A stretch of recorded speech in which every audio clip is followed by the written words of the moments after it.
महीने में शिवरात्रि पड़ती है, उससे भी प्रबल शिवरात्रि। ये शिवरात्रि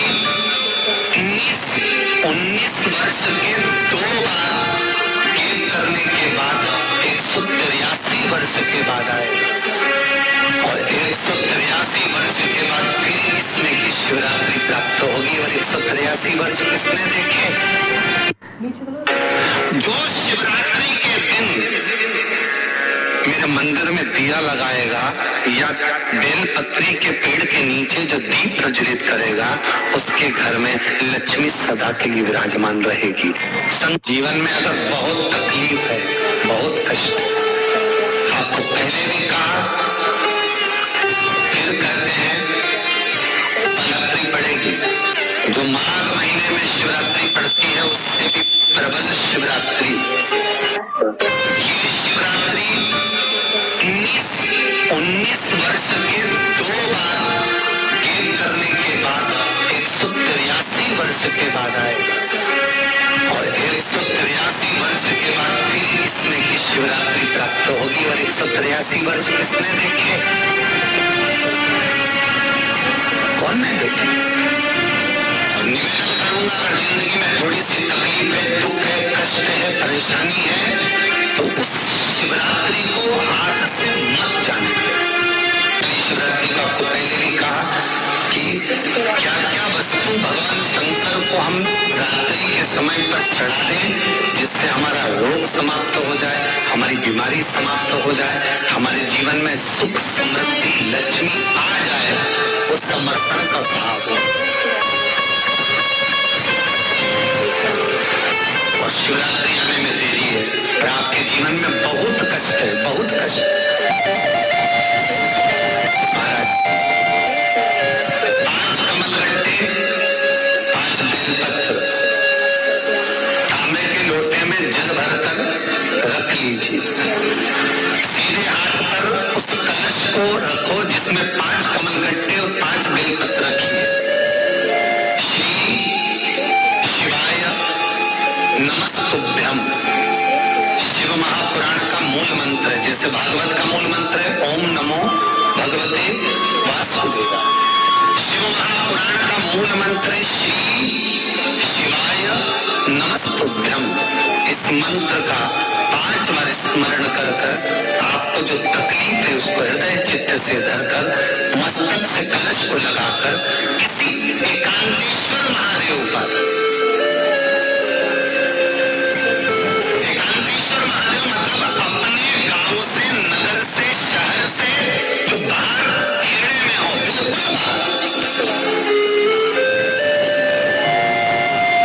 जिस शिवलिंग पर कोई पूजन करने ना जाता हो, एकांत में बैठे हो, जंगल में बैठे हो, कहीं किसी वृक्ष के नीचे विराजमान हो, ऐसे एकांतेश्वर महादेव पर अपनी कामना कर कर वो जल समर्पित कर दो। एक बेलपत्र, एक कमलगट्टा उठाकर अपने घर पर लेकर आ जाओ। जो तकलीफ बहुत ज्यादा हो रही है, 5 दिन में आपको मालूम पड़ जाएगा, 5 दिन में अंतर आ जाएगा।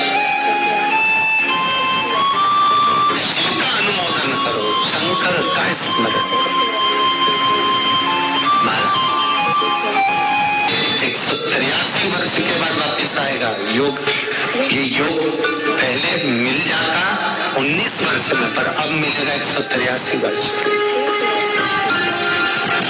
बटकेश्वर महादेव और पिपलेश्वर महादेव। पिपलेश्वर महादेव जिस जगह पर दधीची ऋषि की धर्म पत्नी सुगार्च के सम्मुख में दधीची ऋषि के प्राण देवता ले लेते हैं, अस्थियों का कंकाल हो जाते हैं दधीची बाबा। उनकी धर्म पत्नी रोती हुई अपने पेट पर पत्थर मारती है गर्भ को नष्ट करने के लिए। वहां शंकर भगवान प्रकट होते हैं पीपल के पेड़ के नीचे। शिव जी का नाम पिपलेश्वर महादेव हुआ। जो बालक पीपल के पेड़ के नीचे जन्मा, उसका नाम पिपलाद हुआ। 2 महादेव अपनी पुस्तिका में लिखकर रख लो, एक बटकेश्वर महादेव और एक पिपलेश्वर महादेव। अदालत में कोई कार्रवाई चल रही है, अदालत में कोई केस चल रहा है, अदालत में कोई बात चल रही है, नहीं जीत मिल रही, नहीं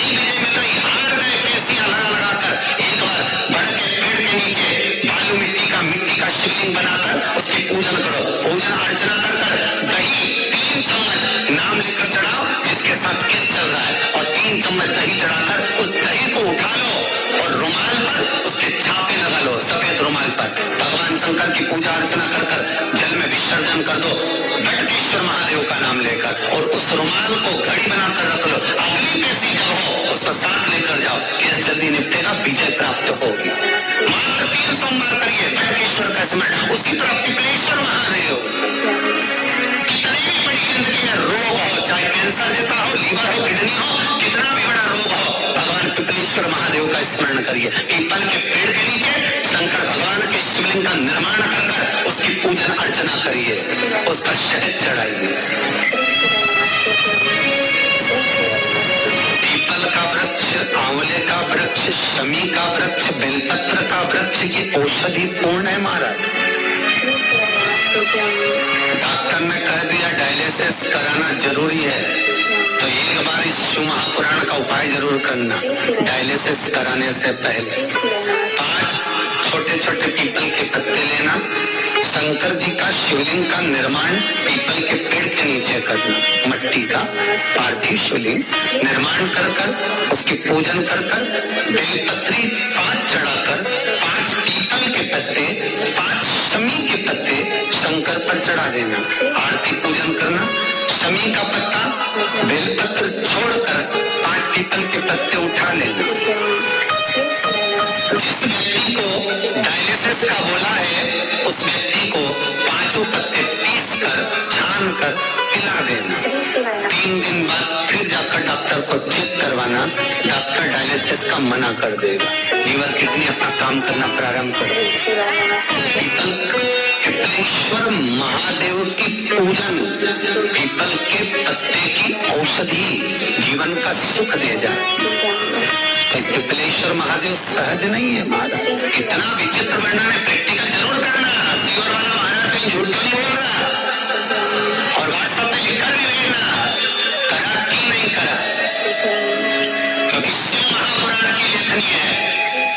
वेदव्यास जी महाराज वर्णन करे, गलत नहीं कर सकते। किसी को बहुत खून निकल रहा है, बहुत एक्सीडेंट हो गया, खून पर खून निकल रहा है, उसको अगर होश है और वो होश में है तो 5 पीपल के पत्ते किसी भी वृक्ष के तोड़कर पिपलेश्वर महादेव का नाम लगकर उसको खिला दो, चबा चबा कर, उसी समय खून निकलना बंद हो जाएगा, रक्त बंद। पिपलेश्वर महादेव का मात्र स्मरण ही सुख दे जाता है, आनंद की अनुभूति करा देता है।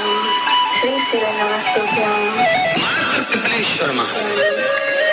बहुत बड़ा ऑपरेशन कराने जा रहे हो तो उसके 15 दिन पहले पिपलेश्वर महादेव का पूजन कर कर, अर्चना कर कर, भगवान शिव का स्मरण कर कर, पीपल की जड़ में ओम शब्द लिखकर, अक्षर लिखकर, उस पर एक बेलपत्र समर्पित कर कर शिव जी से अपनी कामना कर कर, जो प्रदोष के दिन, प्रदोष काल के जब कभी ऐसा लगे जीवन में कि मैं बहुत दुखी हूँ और कष्टमय जीवन चल रहा है और कोई समस्या का हल ही नहीं मिल रहा, बहुत दिन हो गए जूझ रही हूँ मैं इन समस्याओं से, तो बेलपत्री की जड़ के अंतर्गत, जो बेलपत्री का बड़ा वृक्ष हो उसकी जो जड़ हो, उस जड़ पर लाल चंदन घिसकर या लाल चंदन से कटोरी में घिसकर लेकर जाएं, शिव जी पर लाल चंदन से पूजन करने के बाद में उसी चंदन को लेकर आकर बेलपत्री की जड़ के अंतर्गत ओम अक्षर को लिखकर एक बेलपत्र अपनी कामना कर कर उस जड़ पर बेलपत्री के समर्पित करना। पहले कथा में कहा है कि बेलपत्री कोई साधारण सा वृक्ष नहीं है, इसको केवल साधारण मत मानिए, ये कोई सादा सा वृक्ष नहीं है। बेलपत्री की जड़ में ओम शब्द लिखकर, अक्षर लिखकर, उस पर एक बेलपत्र समर्पित कर कर शिव जी से अपनी कामना कर कर, जो प्रदोष के दिन, प्रदोष काल के अंतर्गत बेलपत्री के वृक्ष की पूजन कर कर, ये नाद कर कर, ओम अक्षर का नाद कर कर